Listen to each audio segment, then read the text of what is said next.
12 ka mga bata na edad ug usa ka tuig paubos ang nalakip sa 33 ka mga pediatric deaths sa dakbayan sa Subo tungod sa COVID-19. Ania ang report. Base sa nakuhang data sa Emergency Operations Center EOC sa dakbayan Sugbo, 33 ka mga bata na kalas gumikan sa COVID-19. 12 kanila nag-edad pa lang ug usa ka tuig paubos.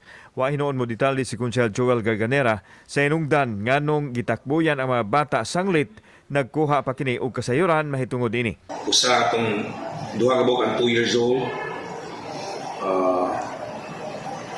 Duha ka buok ang 2, 3, 1, ang upat 4 years old 2, 6 years old 1, 10 years old 3, 14 years old 1, 15 years old 1, 16 years old 2, 17 plus. Ang 0 day to 12 months, 12. 0 to 12 months. So below 1 year old. 12 day. Giulagway ni Mayor Mike Rama usab nga dakong hagit sa syudad ang natalang pediatric deaths. Gihimo na kuno sa dakbayan ang pagpatuman sa mga lagda nga maprotehian ang katawhan ilabi na ang mga bata lakip na sa pagdili sa pagpasud sa mga establishmento. This is now a challenge, and the next executive order will have to be mindful about such. Kaya wala man ta magkuwang. Bantay ka, Sir Win. Likramongan pa ako ang executive order. Nganong dili pasudlon sa ang mga bata. Bantay mo na.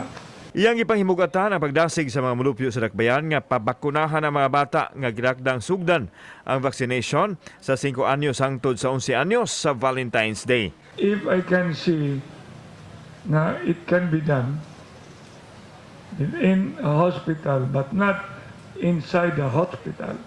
Sa Pikasbahin, padayong miubos ang kaso sa COVID sa syudad nga nakatala og 143 ka mga bagong kaso apan mas taas ang recoveries nga adunay 588 samtang 5,347 ang kinatibuk-ang active cases. Miubos usab ang positivity rate nga adunay 15,068%, mas taas noon sa 5% sa World Health Organization.